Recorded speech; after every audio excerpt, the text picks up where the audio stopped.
গুৰুজন তুমি ইমান পৰে যাৰ নাম আশ্ৰয় কৰিলে জীৱৰ মংগল হ'ব বুলি কৈ আছা সেইজন কৃষ্ণদেৱৰ জন্ম বিষয়ক কথাখিনি মোক তুমি অৱগত কৰাচোন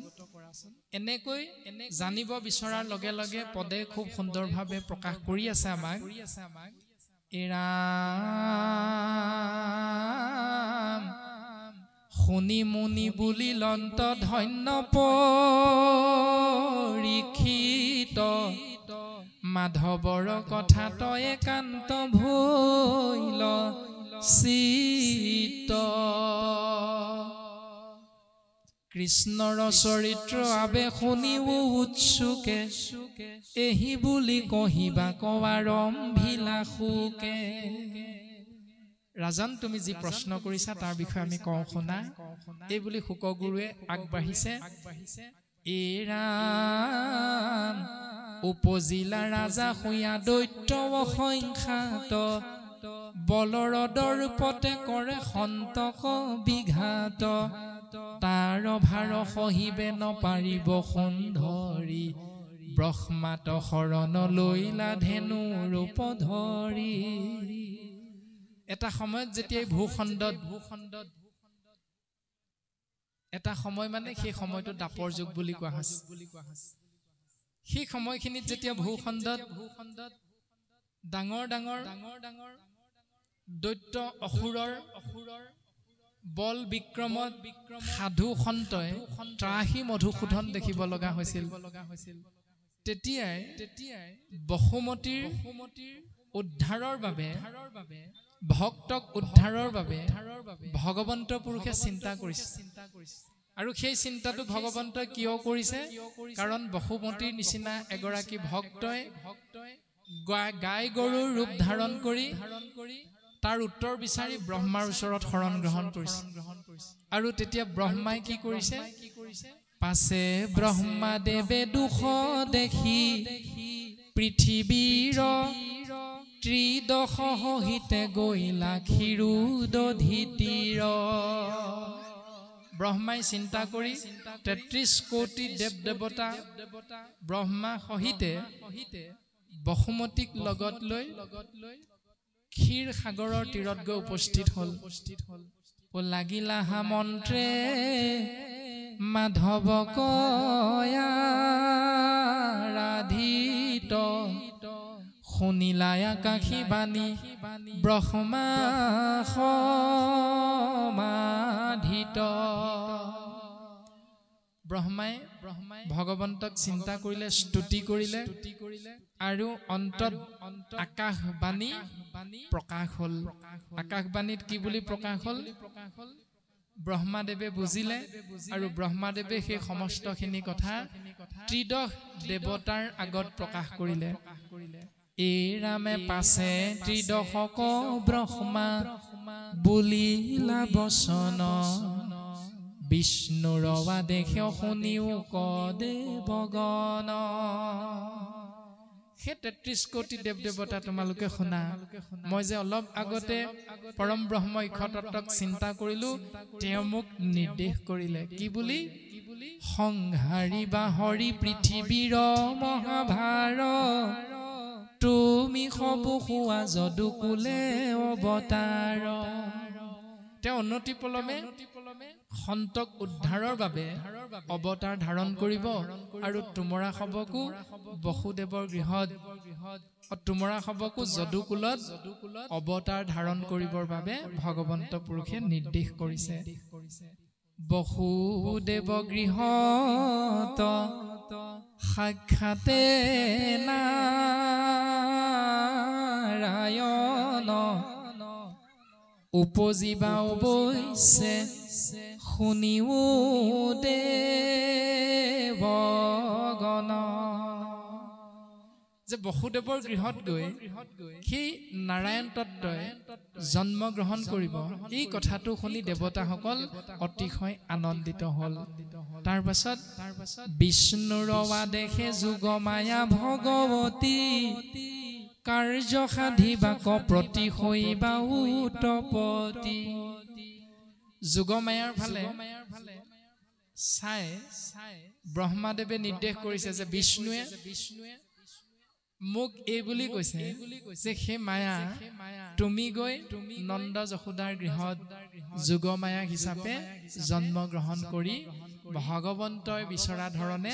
নিৰ্দেশ পালন কৰিব লাগে এই বুলি ব্ৰহ্মাৰ দ্বাৰা ভগৱন্ত পুৰুষে 33 কোটি দেৱ দেৱতাক উপদেশ প্ৰদান কৰিলে নিৰ্দেশ প্ৰদান কৰিলে তাৰ পাছত এহি বুলি ব্ৰহ্মা দিয়া দেৱক আদেশ ভূমিক আশ্বাস বাণী বুলিলা আশেষ বসুমতীক ক'লে তুমি চিন্তা কৰিব নালাগে তোমাৰ স্তুতিত ভগৱন্ত সন্তুষ্ট হৈছে তোমাৰ দুখ মোচনৰ বাবে অনতি পলমে অনন্ত কোটি ব্ৰহ্মাণ্ডৰ অধিকাৰী মহাহৰিয়ে বসুদেৱৰ গৃহত আহি পূৰ্ণ ব্ৰহ্ম কৃষ্ণ ৰূপত অৱতাৰ ধাৰণ কৰিব তাৰ পাছত খন্দিবা তোমাৰ মহা দুখ দেৱ হৰি খেদ পৰি হৰি সুস্থ হৈও বসুন্ধৰি তুমি আৰু এতিয়া চিন্তা কৰি থাকিব নালাগে এহি বুলি নিজ থানে গৈলা সৃষ্টি কৰ শুনিও ক যেন কথা ভৈলা ততবৰ এনেকৈ সকলো নিজৰ নিজৰ স্থানলৈ গ'ল আৰু সেই ৰাজন পৰীক্ষিত তাৰ পাছত কি হ'ল তোমালোকে শুনা দৈৱকীৰ লগত বসুদেৱৰ বিবাহ দৈৱবাণী শুনি কংসে দৈৱকীক বধ কৰিবলৈ উদ্যত আপোনাৰ হবে ৰাসটো চাইছে তে ৰাসত খুব সুন্দৰভাৱে এই কথাখিনি প্ৰকাশ হয় আৰু প্ৰকাশ হোৱা এই কথাখিনি দশম স্কন্ধৰ আদি চোৱাত খুব সুন্দৰভাৱে প্ৰকাশ কৰিছে যে স্বৰ্গতকৈও এখন অতিব মনোৰম নগৰ এই পৃথিৱীত আছিল সেই নগৰখনৰ নাম হ'ল মথুৰা আৰু সেই মথুৰাতে দেৱতুল্য এজন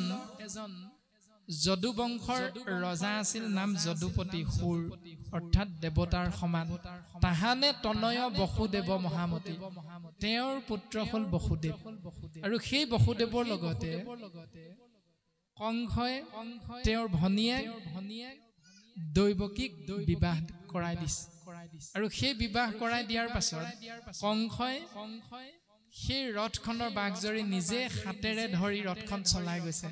যে থৈ আহোঁগৈ মোৰ ভগ্নী আৰু বৰক নিজৰ ঘৰত এই বুলি যেতিয়া ৰথ চলাই গৈ আছে তেতিয়াই কংসই আকাশবাণী শুনা পাইছে এৰা জাকলৈয়া জাখ কংস শুনৰে অজ্ঞান এহিৰ অষ্টম পুত্ৰে তুৰলৈবে প্ৰাণ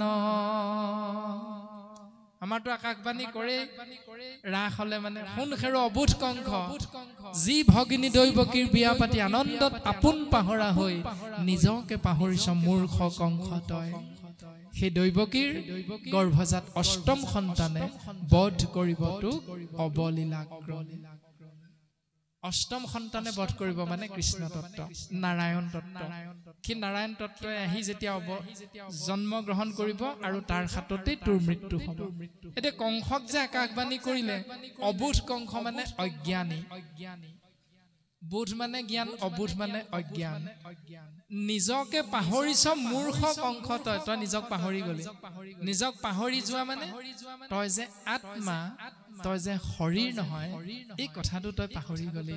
আৰু পাহৰি কি কৰিলি তোৰ ভগ্নীৰ লগত কি দিলি ৰাম ৰত্নে জাতিস্কাৰ ৰথ দুই নৱশত উচৰ্গী যৌতুক দিলা কন্যাৰ লগত 15,000 ঘোঁৰা 6,400 দিলা 200 দাসিয়াতি সুকুমাৰী এনেকৈ তই যৌতুক দিলি তাৰমানে শাস্ত্ৰত তেতিয়াৰ পৰা যৌতুক প্ৰথাটো আছে সেই যৌতুক প্ৰথাটো ভাল নে বেয়া শাস্ত্ৰই কৈছে বেয়া মানে অবুধ কংস তই সেইবিলাক দিব নালাগিছিল সেইবিলাকৰ বিপৰীতে তই কৃষ্ণ নাম অৰ্থাৎ সৰ্বশক্তিমান ঈশ তত্ত্বৰ চৰণ চিন্তা কৰি তোৰ ভগ্নী দৈৱকীক বসুদেৱৰ লগত বিয়া দিব লাগিছিল কাৰণ বসুদেৱ হ'ল এজন মহাসন্ত সন্তই সেইবিলাক নিবিচাৰে কিন্তু তই নিবিচৰাকৈ সেইবিলাক দি দিলি যিবিলাক তেওঁৰ কাৰণে অপ্ৰয়োজনীয় দ্বিতীয়তে সিদ্ধান্তটো দিছে যে তই আশ্ৰয় কৰিব লাগিছিল নিৰামিষ আহাৰেৰে ভক্তক সেৱা নিবেদন কৰিব লাগিছিল তই কিন্তু ভক্তক সেৱা নিবেদন কৰিলি আমিষ আহাৰেৰে তাৰ মানে ৰক্তৰঞ্জিত আহাৰ তই অতিথিক সেৱা কৰিলে সেইকাৰণে আকাশবাণীয়ে কৈছে শুন খেৰো অবোধ কংস তই ইমানেই অজ্ঞানিক হৈ গলি কিয় যে তই অতিথি দেবু ভৱ অতিথিক সেৱা আগবঢ়াব লাগিছিল ঈশ্বৰৰ নামেৰে সাত্বিক আহাৰেৰে এটা আমাৰ সমাজত সেইখিনিয়ে চলি আছে পুত্ৰলে বিয়া কৰাবলৈ হলে ছাগলী এটা এনেই মৰে পুত্ৰৰ বিয়া কৰাবলৈ হলে হাঁহ 15টা মান এনেই মৰে পুত্ৰৰ বিবাহত 15টা মান ব্ৰইলাৰ এনেই মৰিব লগা হয় সেইকেইটা একো দুখ নাই নহয় আলহীয়েতো কোৱা নাই মাছ মাংস নহলে কি বিয়া খাবি বুলি কৈছে নেকি নাই কোৱা নোকোৱা সত্ত্বেও আপুনি মই ষ্টেটাছ মিলাবলৈ যাওঁ সেইটোৱে হ'ল গুৰুজনাৰ কৃষ্টি সংস্কৃতিৰ বিপৰীত অৰ্থাৎ অসংস্কাৰী নিয়মটো সেইটো যিটোক লৈ অলপ দিনৰ আগতে শ্ৰীমন্ত শংকৰদেৱ সংঘ আৰু টাইপাৰ মাজত খণ্ড যুদ্ধ হৈ আছিল টাইপাসকলে নিশ্চিতভাৱে কৈছে অৰ্থাৎ আহোমসকলে আমিও আহোম সম্প্ৰদায়ৰ আহোমসকলে নিশ্চিতভাৱে কৈছে যে আহোম স্বৰ্গদেউ চাওলুং চুকাফাই যিটো নিয়ম কৰিছিল ধৰ্ম বুলি তাত 100টা কুকুৰা বলি দিয়া হয় কিন্তু শংকৰ গুৰুজনাই কৈছে বিনা কাৰণত নিৰীহ প্ৰাণীৰ হত্যা কৰাটো ধৰ্ম নহয় হেতুতে গণ্ডগোলটো লাগি আছে যদি 100টা কুকুৰা এনেই বধ হয় হেতুক ধৰ্ম বুলি কয় গুৰুজনাৰ একশৰণ হৰিনাম ধৰ্মত আশ্ৰয়ী সকলে হেতু নিয়ম পালন কেতিয়াও নকৰে হেতু বুজিবলৈ তেনেই সহজ গতিকে তাক লৈ খোৱা কামুৰা কৰি লাভ নাই ৰক্তৰঞ্জিত আহাৰ ভকতে গ্ৰহণ নকৰে ঈশ্বৰৰ দাসে গ্ৰহণ নকৰে তেনে ক্ষেত্ৰত তাক কটিয়াই খুৱাবলৈ বা নোখোৱাৰ কাৰণে গালি পৰাৰ অধিকাৰটো কোনো কাকো দিয়া নাই সেই ব্যৱস্থাখিনি কংসই পালন কৰা ভগ্নী দৈৱকীৰ লগত যিখন বিয়া সেই বিয়াখনত কিয় অথন্তৰ ঘটিব লগা হ'ল সেই দৰ্শনটো আমাক দিছে আৰু কংসক সোঁৱৰাই দিছে ভগৱন্ত পুৰুষে যে তই যাক বিয়া কৰাই নকৰিব লগা কৰ্মত অৱস্থান কৰি মোক পাহৰি গলি মই যে আত্মা এই কথাটো যে পাহৰি গলি গতিকে মনত ৰাখিবি যে এই গৰ্ভত জন্ম হোৱা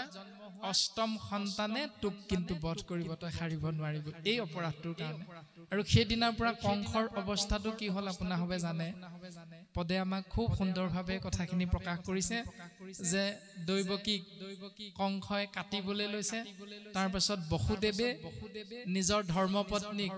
ৰক্ষা কৰিবৰ বাবে উপায় উলিয়াইছে আৰু সেই উপায়খিনি পদে আমাক প্ৰকাশ কৰিছে